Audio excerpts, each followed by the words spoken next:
So the fourth test played between India and England at the Oval hangs perfectly in the balance as 13 wickets fell on a mouth-watering day 1 as England rolled over India for 191 and then lost 3 wickets themselves for a score of 53, still 138 runs behind India. तो आइए इस दिन के बारे में थोड़ी और तफसील में बात करते हैं on this volume of CRIQAZI Diaries.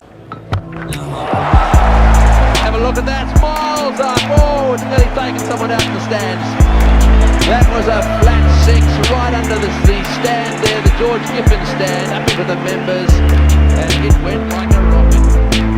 Well, wicket 24. So England won the toss and put India into bat on a spicy track on day 1 at the Oval, and their bowlers bowled phenomenally well. They all pitched in, and the pick of England's bowlers was Chris Woakes, who took 4 for 55 on his comeback game in Test cricket, and what a comeback it was. देखें, जैसी भी pitch हो, to get this Indian batting lineup all out under 200 is always an accomplishment, and Chris Woakes, when fit, is one of the most dangerous seamers in English conditions, and he was a definite upgrade on Sam Curran, who wasn't having a good series at all with bat or ball.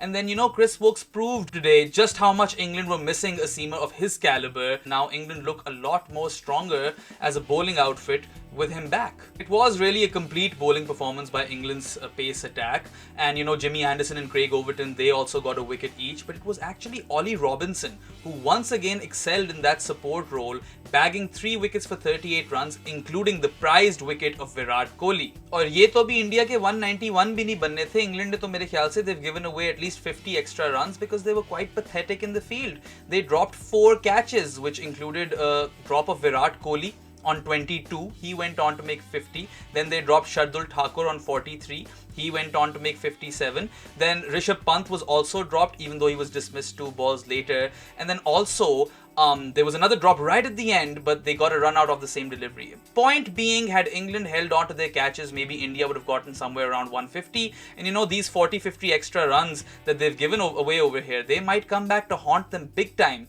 at the end of this test, because 191 might prove to be a handful in these sort of conditions. And, it's a game of fine margins, and England were not at all impressive in the field. देखिए, मान लेते हैं conditions जो थी वो काफ़ी challenging थी, but still, India's batting, it was not impressive at all. None of the batsmen even crossed 17 other than Virat Kohli and Shardul Thakur. And it didn't seem like they had learned from their mistakes from Headingley. They were getting out consistently, playing outside off and nicking it to the keeper or slips. And then Rishabh Pant in particular, that was a really disappointing dismissal because the chips were down. India was 6 down at that point, and he was just going berserk, playing his shots and not even, being watchful at all. And I don't think he can survive in Test cricket much longer if he plays like that, especially in English conditions. So, Indian fans and all cricket lovers alike, they expect more from Rishabh Pant, and he should use his brain a bit more, I feel, in that sort of situation.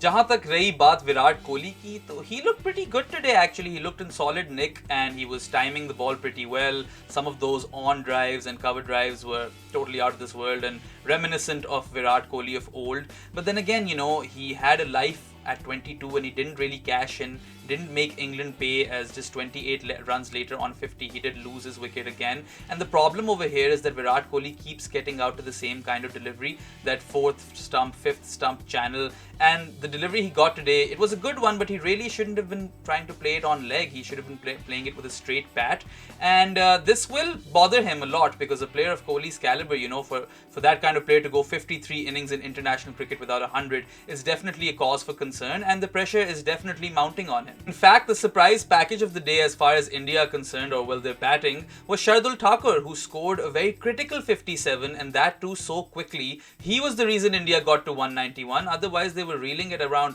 123 for 7, I believe. And Shardul, he brought out all of his shots. He was playing with such confidence, played really well with the straight bat, and it was the second fastest 50 for an Indian player and also the fastest 50 ever scored at the Oval. बात करें अगर England की batting की, तो just when everyone thought that after the Headingley test England might just have found a sturdy opening pair in Haseeb Hameed and Rory Burns, well, all of those people, including myself, I honestly thought they'd do better than this, were left scratching their heads because both openers were dismissed by Jasprit Bumrah with only 6 runs on the board. And while I don't want to take anything away from Jasprit Bumrah, who was obviously fired up and ready for the challenge, both those dismissals were quite ordinary. Like, wicket. Rory Burns, it was a straightforward delivery, but it's just his technique. He plays with an angled bat, and that caused him to play on. And then Haseeb Hameed, I agree that the cut shot brings him a lot of runs and it's one of his strengths, but that was a really ugly looking cut shot. It wasn't far away to cut, and I think he threw away his wicket. I don't think there was anything special about that delivery. Then Root and Malan, they did a bit of a repair job and actually looked quite fluid in their partnership of 46 runs, which was eventually broken by a peach of a delivery from Umesh Yadav. I don't think he's probably bowled a better delivery in his entire career, top of off, and it had to take a special delivery to get rid of Joe Root, who was batting on 21, and it was close to the end of the day, so a very, very crucial wicket for India that. Of course, Joe Root is England's captain and has been the cornerstone of their batting in this entire series. He is officially now the #1 batsman in Test cricket, and in this series he had 300s in 3 consecutive games, and he's on a run spree this year. So that wicket, having taken that wicket, India would really fancy their chances in this Test match, and had England ended the day with only 2 wickets down, they would definitely be on top. As for the changes in both sides, I think England really benefited from their changes. Chris Wokes came in for an out-of-form Sam Curran, and he's already made an impact. And then also Jos Buttler sitting this one out. I think that's a good move because Buttler wasn't really scoring runs. Johnny Bairstow can also keep, and he kept fairly well.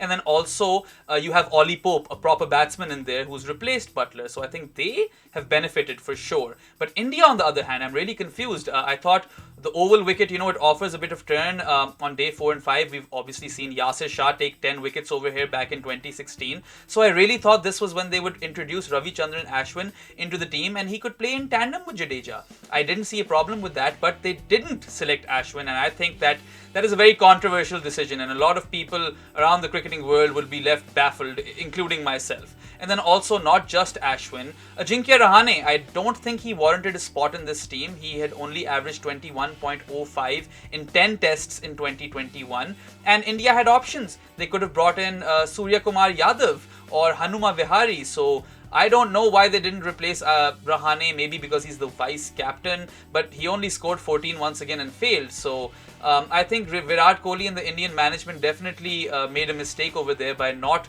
making the right changes. Look, Ravichandran Ashwin is arguably the most potent off-spinner in modern day Test cricket. He does have 413 wickets to his name and 5 Test match centuries, so he could have added batting depth as well to India.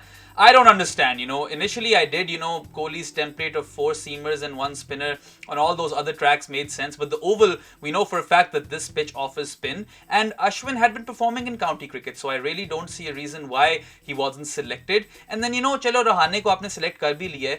What was the purpose of promoting Jadeja up the order before Rahane? Did not understand that at all, did not work either. In fact, Jadeja consistently gives India runs in the lower order. Why tinker with that? Was it to protect Rahane? I don't understand that, and I think these are some big mistakes made by Virat Kohli and the Indian team management, and it might cost them ultimately. Anyway, regardless of all of that, India did of course finish the day on a high, taking that crucial wicket of Joe Root, and England are still 138 runs behind. The night watchman Craig Overton is not out on 1 run, but then David Malan, he's looking really good for 26. He was cutting the ball and driving the ball just as well as he was at Headingley, and he looks set for a big score, so let's see if he can get that. The first session is the all-important one tomorrow, and it will kind of dictate where this game is headed, because India will be looking for quick wickets. They'd want to wrap England up below 191 so that when they come out to bat in their second innings, they have somewhat of a lead.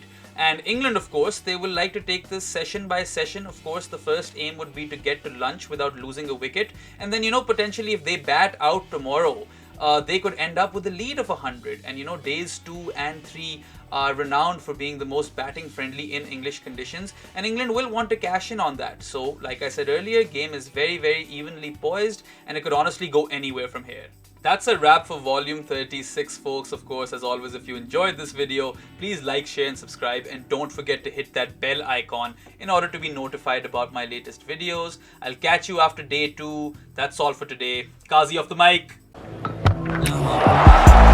Have a look at that, smiles up, oh, it's nearly taken someone out of the stands. That was a flat 6 right under the stand there, the George Giffen stand, up into the members, and it went like a rocket.